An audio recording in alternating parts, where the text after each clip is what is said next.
proklamasi di luar negeri. Untuk pertama, perkenalkan, nama saya Cantika Safina Abdisabila, nomor absen 5. Perkenalkan, nama saya Cinta Sakina Abdisabila, nomor presensi 6.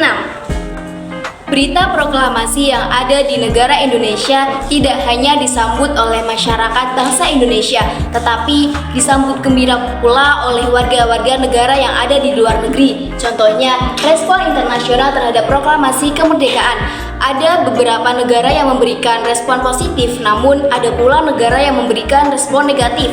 Contoh-contoh negara yang memberikan respon positif terhadap proklamasi kemerdekaan bangsa Indonesia adalah seperti negara Mesir, India Vatikan, Australia.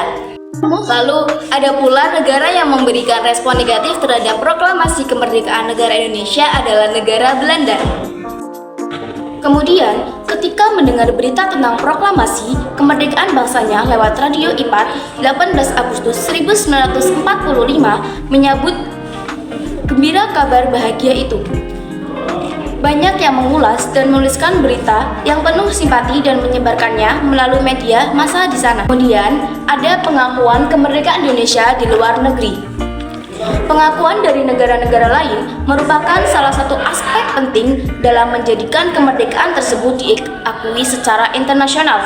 Kemudian, pengakuan negara terhadap negara lain dapat dibedakan menjadi dua. Yang pertama adalah pengakuan secara de facto, kedua, pengakuan secara de jure. Pengakuan secara de facto adalah suatu bentuk pengakuan suatu negara terhadap negara lain yang menyatakan bahwa negara tersebut sudah memenuhi syarat-syarat terbentuknya negara seperti adanya wilayah, adanya rakyat, dan adanya pemerintahan yang berdaulat. Kemudian, yang kedua adalah pengakuan secara de jure, adalah bentuk pengakuan yang dinyatakan secara resmi oleh negara lain dengan berdasarkan pada kaidah-kaidah yang diatur dalam hukum internasional terkait keberadaan suatu negara baru. Kemudian yang selanjutnya adalah unsur-unsur pembentuk dalam suatu negara. Dalam suatu negara juga kita perlu memerlukan suatu pembentuknya untuk dapat benar-benar terbebas dari penjajah dan merdeka menjadi sebuah negara. Indonesia harus memiliki suatu pembentuk negara, yaitu yang terdiri atas dua unsur. Yang pertama adalah unsur konstitutif. Unsur konstitutif ini berkaitan dengan wilayah, rakyat, dan pemerintahan yang berdaulat.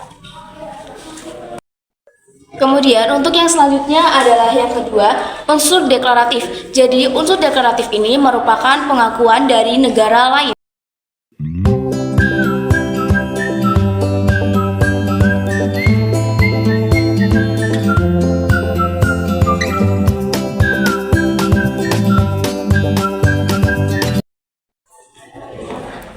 Berikut tadi merupakan hasil presentasi dari kelompok kami mengenai sambutan terhadap berita proklamasi yang ada di luar negeri. Adapun kesimpulan yang dapat kami ambil mengenai materi ini adalah bahwa bangsa Indonesia tentang proklamasi kemerdekaan disambut gembira oleh bangsa negara Indonesia sendiri. Kemudian, tidak hanya itu, proklamasi kemerdekaan Indonesia di luar negeri juga mendapatkan dukungan dari beberapa negara, seperti yang diperlihatkan oleh rakyat Palestina, pemerintah Mesir, pemerintah India, pemerintah Tahta Suci Vatikan, serta bangsa dan pemerintah Australia.